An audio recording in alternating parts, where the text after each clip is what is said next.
This episode was made possible thanks to generous supporters on Patreon. In one of my interviews, I've been asked what's your advice to our readers, and I said to play quintuplets. And in this video, I'm going to elaborate on this statement and also share some exercises with you. So let's get started.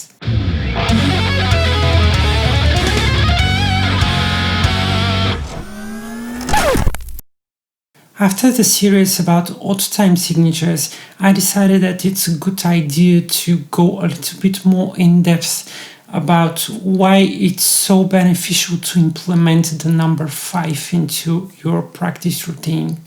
The self-evident application of this number in terms of rhythm is, of course, quintuplets. The thing that's so special about them is that they're based on the simplest odd time signature that you will encounter in music.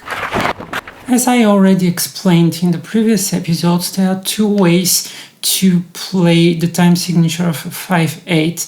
The first one is to have the two note groupings first and then followed by the 3. Taka taka ta taka taka ta taka taka. And the other way is vice versa, and have the 3 note groupings first, then followed by the 2.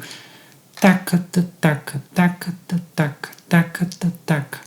So essentially, this is the hint how to play and count quintuplets when you integrate them into other rhythmic groups. The reason why they are so beneficial is that this is the easiest way to think outside of the box rhythmically, the box that you've been confined by the domination of meters like 4/4, 3/4 and 6/8. And at the same time, they are simple enough so you don't get confused and discouraged. Another good reason to play quintuplets is that they teach you to pay a little bit more attention on your pick strokes and your fingerings, because the 5 note groupings force you to engage with unusual transitions between the strings, and this has a direct impact on your fingering and picking precision. Now, to get a better idea how to integrate all of this in your practice routine, let's get some.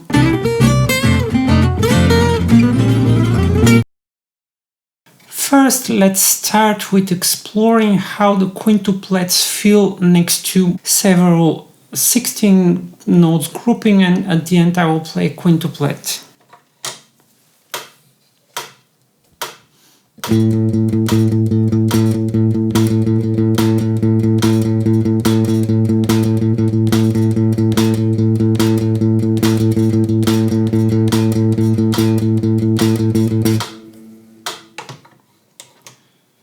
Now, to get exposed a little bit more actively on how to switch back and forth between 16 notes and quintuplets, let's do the quintuplet every other beat.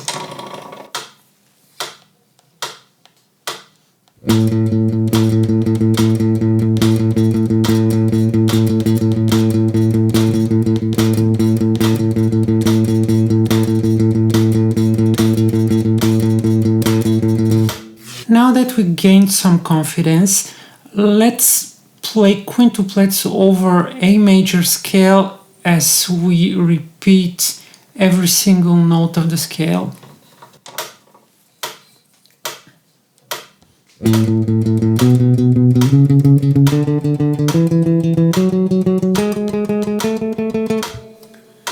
Of course, I would suggest you to go all the way up to the 2nd octave and then go all the way back to the beginning, just to get yourself exposed and therefore getting familiar with how the quintuplet actually feels like.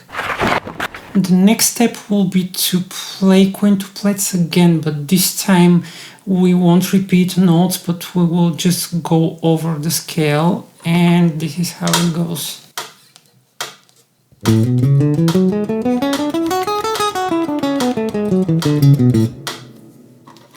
I would would suggest to go back and forth using that scale several times, because you can see that the quintuplets don't actually fall exactly into the strong beat at the end. So each repetition you will start essentially on a different beat, and this will teach you how to get more comfortable with reversing directions using quintuplets, and also be a little bit more mindful about your picking and fingering as well.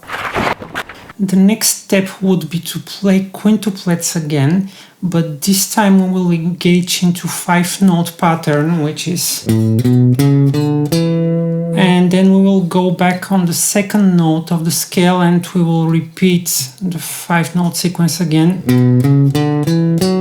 and then again. And here is one of the scenarios that I mentioned. The next group of 5 should start from here, and moving the same finger here, it's not really practical, and doing this is even less practical. So you need to be mindful to go with second finger here. So it would be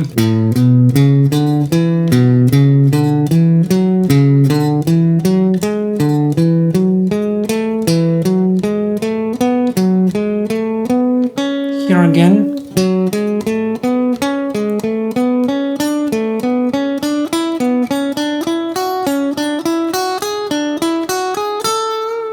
And of course you can go back using the same pattern. A good application of this pattern is to use it over a pentatonic scale, and this is something that you can encounter quite often in the playing of Eric Johnson.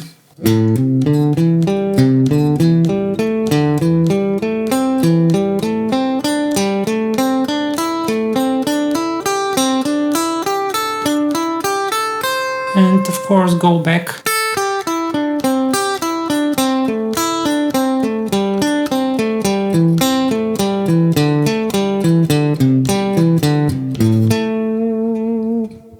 Of course, you shouldn't limit yourself just to these several exercises, but get creative and integrate them into different modes, different figures, and basically the more exercises you invent based on this philosophy, the more progress you will have.